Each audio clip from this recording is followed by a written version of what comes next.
Quando Ele nos chama para alguma coisa, Ele também nos capacita. Esse é o seu chamado, ser um adorador no Espírito.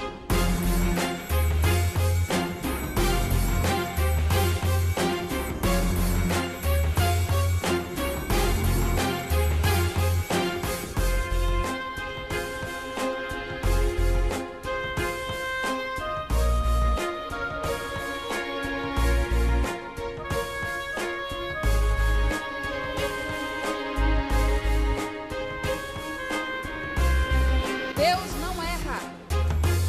Aquele que te chamou vai te capacitar. Abriu.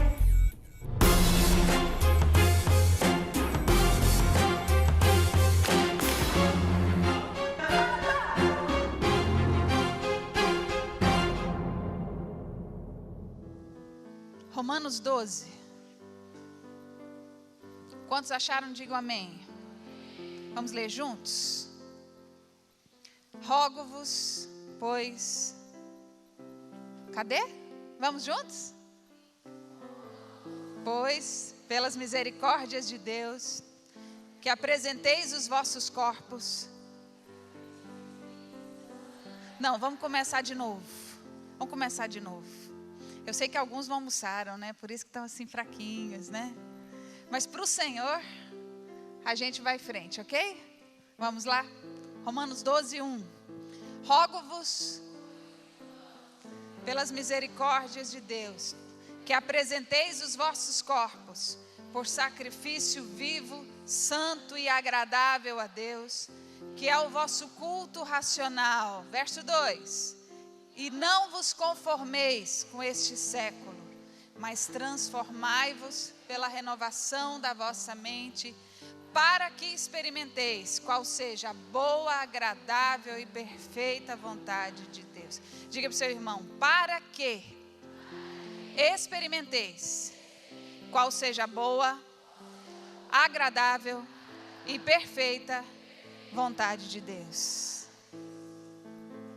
Para que nós possamos experimentar qual seja a boa, agradável e perfeita vontade de Deus, se há algo que nós temos que fazer, é mudar a nossa mentalidade. Nós estamos trabalhando com artes na igreja já há 20 anos. Alguns aqui nem sonhavam em nascer, né? Mas outros já estavam aí, né, irmãos? Ou eu estou sozinha aqui? Não, né? E há mais ou menos 3 anos atrás, Deus tem me alertado, Deus tem me dito, haverá uma mudança de gerações. E eu percebo que nesses dias, eu estava comentando isso com o Felipe, comentamos isso com a Vivian, a Karina e a Isabel ontem. Eu percebo que nós estamos num momento de mudança de geração. O que nós ensinamos há 10 anos atrás, nós vamos ter que ensinar tudo de novo. Porque está chegando uma turminha nova e alguns deles não sabem muito. Eu não me refiro à técnica. Antes, a gente não sabia nada. Agora, pelo menos a técnica tem vindo um pouco mais adiante, não é verdade? Mas os princípios precisam ser revistos. A metodologia tem que ser revista. Nós precisamos trazer para essa geração que está chegando e fortalecer a geração que já tem vindo, de que Deus tem mais para nós. E dançar não é um monte de pessoas aqui na frente, sacudindo no reino de Deus, não é isso. Nós temos que ser bons, excelentes em tudo que fazemos, mas o nosso trabalho tem que repercutir em frutos. Ministério que não termina em gente, está no caminho errado. Os irmãos estão entendendo? E aí eu enumerei algumas coisas para nós conversarmos aqui hoje. Eu coloquei aqui, eu gosto de fazer, eu gosto de ensinar a palavra. Sou professora, viu, irmãos? Antes de ser pastora, eu sou professora, né? Então anote aí alguns princípios que eu acho que é importante. Eu coloquei assim, chaves para um ministério duradouro. Que tamanho você quer que o seu ministério tenha? Até onde você acha que a sua dança deve alcançar? Deixa eu lhe dizer uma coisa. Quando o Rema começou, há 20 anos atrás, quase 21, nós fomos criados para durar 1 mês.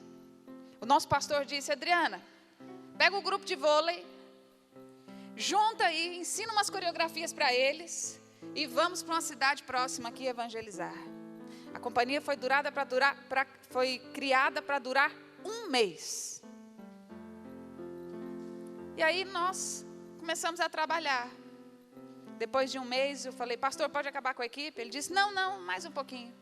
Fazer mais uma apresentação ali, mais outra ali, mais outra ali. Depois de 6 meses, eu já estava entendendo o que meu pastor queria.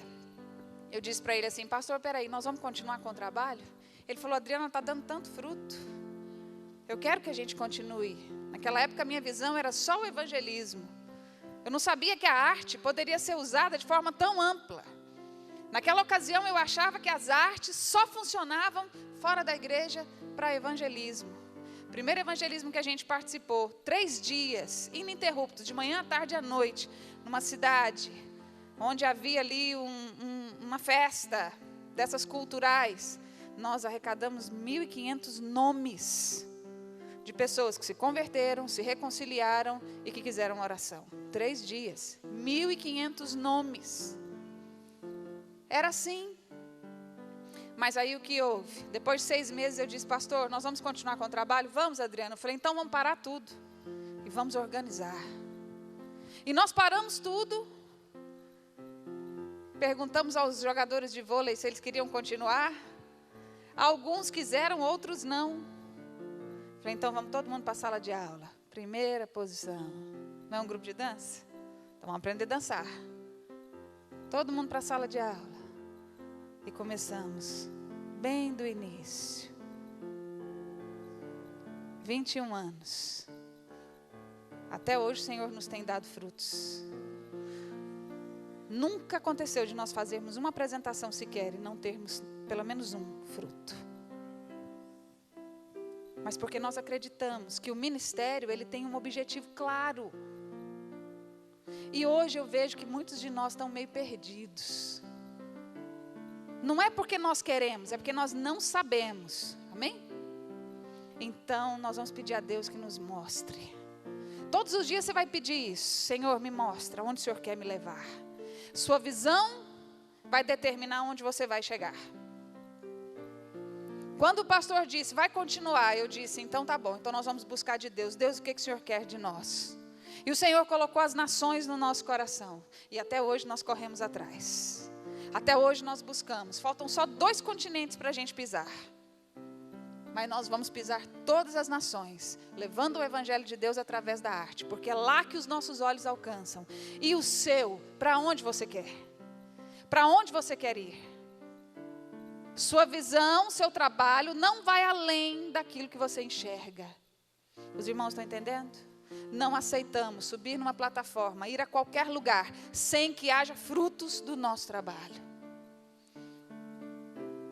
Você também não deve aceitar. Vamos lá, alguns princípios. Primeiro, para você ter um ministério duradouro, para você ter um sucesso que alcance o objetivo de Deus, aprenda com tudo, aliás, aprenda com todos e em todas as ocasiões. A Bíblia diz o seguinte: tudo coopera para o bem do que ama a Deus. Diga comigo: tudo coopera para o bem do que ama o Senhor. Aprenda com tudo e todos. Aprenda em todo lugar. Ah, hoje não deu para todo mundo almoçar. Glória a Deus, ninguém vai morrer de fome. É ou não é? É uma oportunidade única nós estarmos aqui, irmãos. Talvez nessa ocasião Deus queira nos ensinar a não murmurar. Talvez Deus queira nos ensinar a enxergar a dificuldade do próximo. Talvez Deus queira nos ensinar a ceder. Alguma coisa Deus vai nos ensinar. Ainda tem o benefício de perder uns quilinhos, né? Ah, é sempre assim? Não, peraí, então, se é sempre assim, se todo dia tem um imprevisto, então aí nós vamos partir para outro lado. Mas esse não é o caso. Ah, eu estou numa situação de muita pressão. Você quer poder? Quantos querem o poder de Deus? Deixa eu lhe dizer um princípio. Quem quer poder, Deus vai mandar pressão.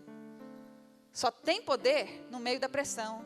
Qual que é a panela mais poderosa que você tem em casa? Por quê? Se abrir ela fora de hora, ela explode. É ou não é? Porque tem pressão lá dentro. Deus vai te formar no meio da pressão. Deus vai te formar em meio às dificuldades. É muito fácil viver num ambiente onde tudo é maravilhoso. É igual aquele céu que a televisão reporta. Quando aparece um céu na televisão, é aqueles anjinhos, não tem nem negro, né? Aqueles anjinhos, loirinho, criancinha do olhinho azul, tocando harpa. Gente, que coisa chata. O céu não é assim. O céu tem gente de toda cor, o céu tem gente de todo tamanho. A parte do Brasil, então, eu acho que nós não temos ideia do que vai ser. O Brasil é a cara do céu. É ou não é? É, irmão, você vai em países da Europa aí, você sabe muito bem quem é alemão. Você fala, aquele lá é alemão, aquele lá é japonês. Olha, aquele lá é turco. E esse aí que não parece com ninguém? Esse misturado é brasileiro. Esse alegre é brasileiro. Mas não é o nosso assunto, né? Vou voltar para cá. Aprenda com tudo e todos. Pare de murmurar. Veja a mão de Deus na sua vida. Os irmãos estão entendendo? Uma vez nós fomos a Londres. Primeira vez que nós fomos evangelizar fora do Brasil. E eu cheguei com uma trupe de 21 adolescentes lá em Londres. A equipe era bem nova. E eu cheguei lá e o pastor que nos convidou não estava num dia muito bom.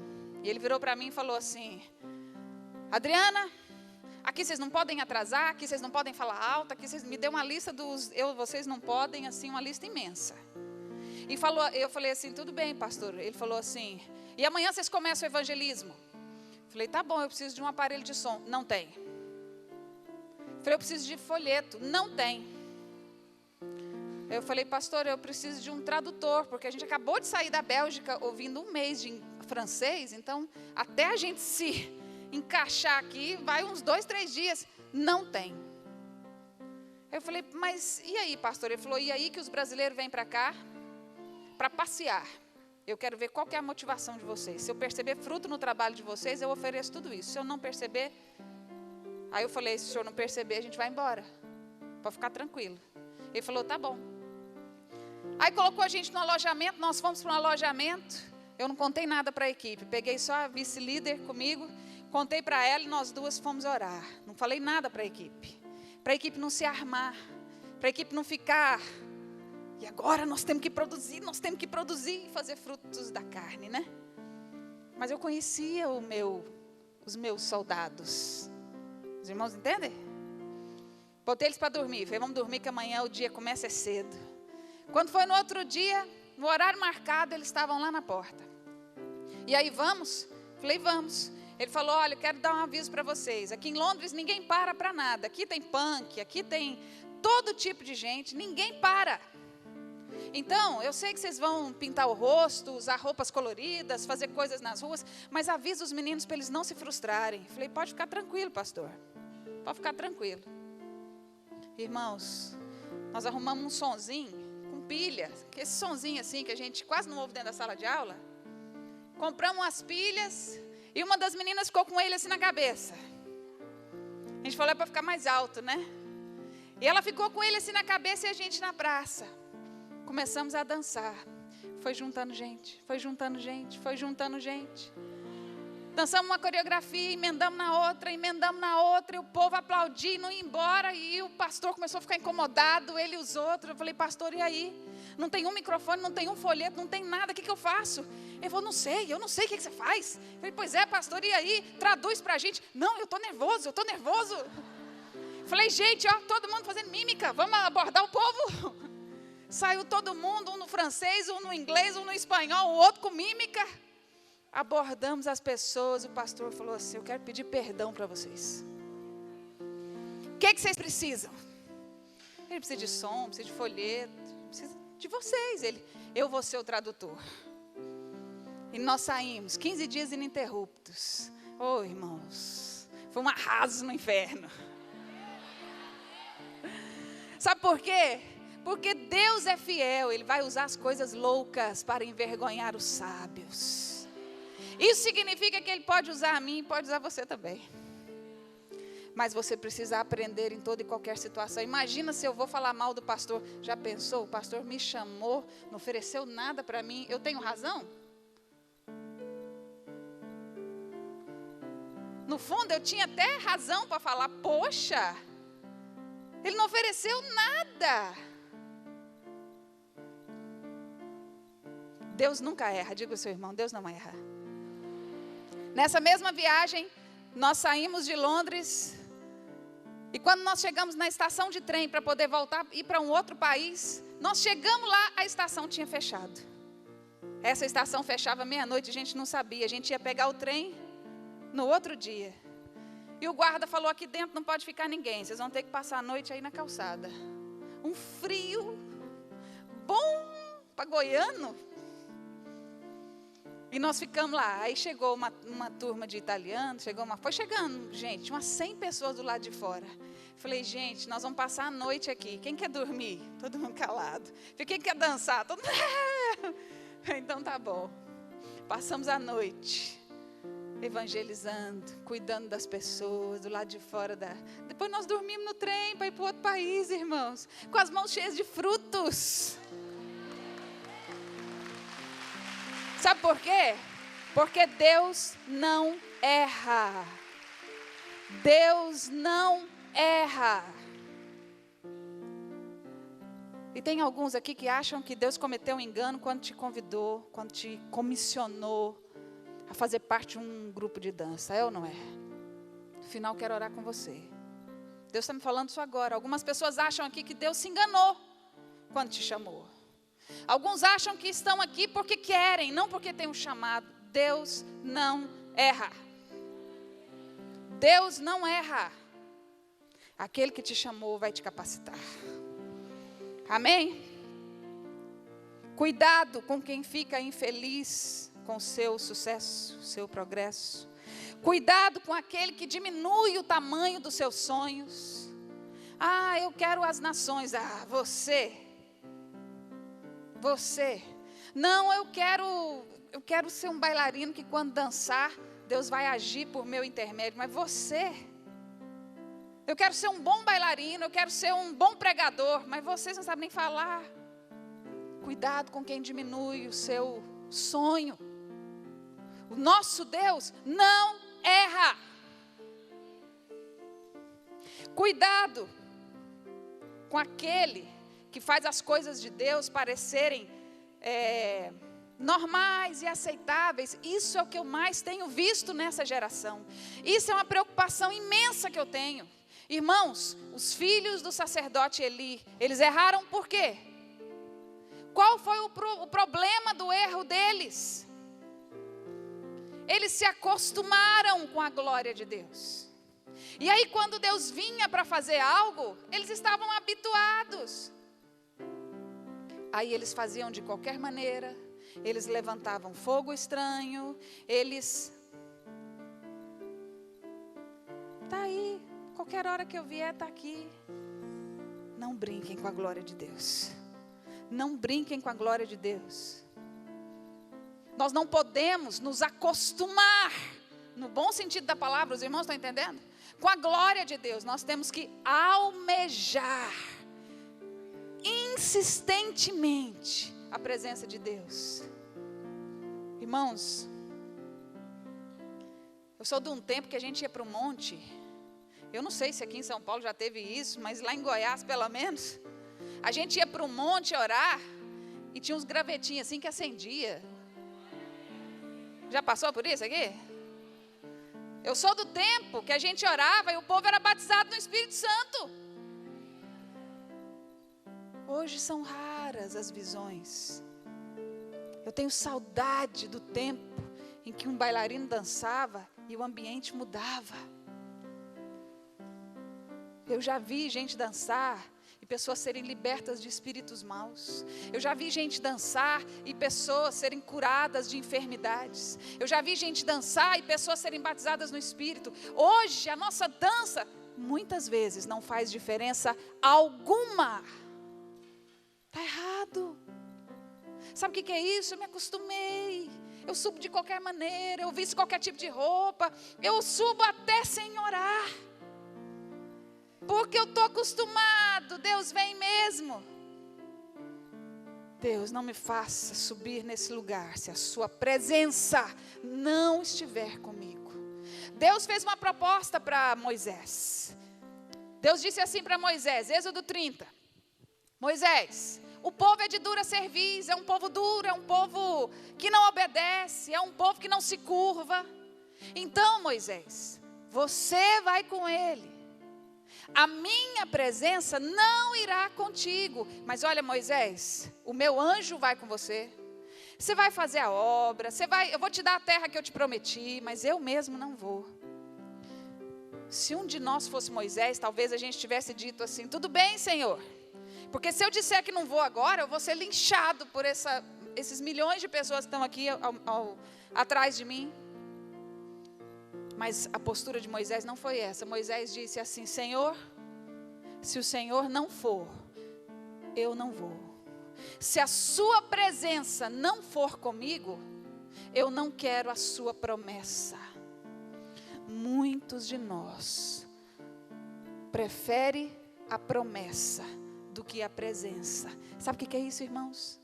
Isso é falta do conhecimento de Deus. Deixa eu te contar um segredo, meu irmão.